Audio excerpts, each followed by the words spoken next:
بسم اللہ الرحمن الرحیم۔ عزیز طلبہ، آج ہم پڑھنے جا رہے ہیں سبق آرام و سکون کے شارٹ کوسچنز، یعنی کہ سوالات کے مختصر جواب۔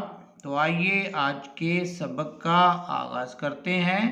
عزیز طلبہ، جو ہم آج پڑھیں گے وہ سب ایکسرسائز کا دوسرا کوسچن ہے۔ سبق آرام و سکون کی جو مشق ہے، ایکسرسائز ہے، اس کا دوسرا کوسچن ہے اور اس کی سٹیٹمنٹ ہے کہ سبق آرام و سکون کے متن کے مطابق دیے ہوئے سوالوں کے جواب لکھیں۔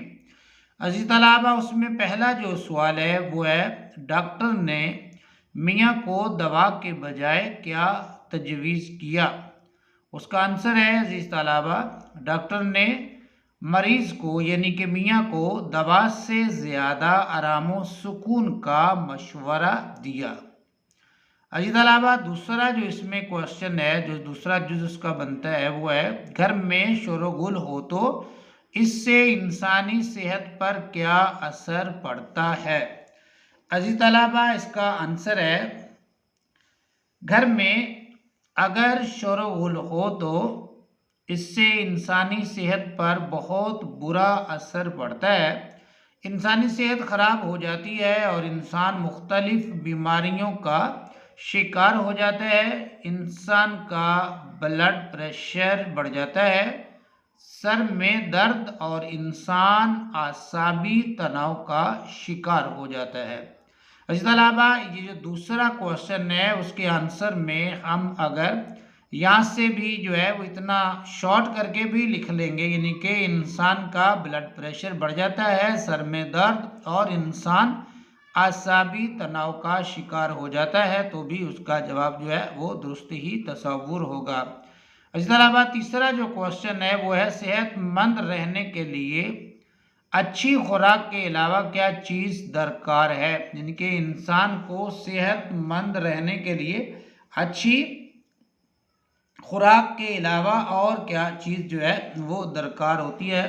تو اس کا عزیز طلبہ آنسر ہے، صحت مند رہنے کے لیے اچھی خوراک کے علاوہ کام کے ساتھ آرام و سکون کی بھی ضرورت ہوتی ہے۔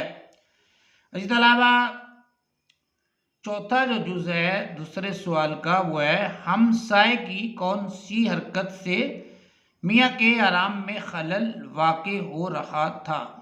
اس کا آنسر ہے عزیز طلبہ، ہمسائے کے ہارمونیم بجانے اور گانا گانے کی وجہ سے میاں کے آرام و سکون میں خلل واقع ہو رہا تھا۔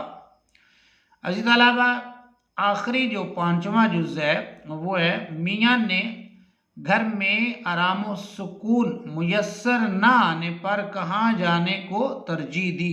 میاں کو گھر میں آرام و سکون میسر نہیں ہے اور پھر اس نے گھر کی بجائے کہاں جانا چاہ رہا ہے؟ تو عزیز طلبہ، اس کا آنسر ہے، میاں نے گھر میں آرام و سکون میسر نہ آنے کی وجہ سے دفتر جانے کو ترجیح دی۔ عزیز طلبہ، یہ تھا ہمارا آج کا سبق آرام و سکون کے جو سوالات تھے ان کے مختصر جوابات۔ آخر میں ہم جاتے جاتے آپ کو ایک شعر جو ہے وہ سنائیں گے، اس کا جو ہے وہ لطف لیجئے گا شعر کا۔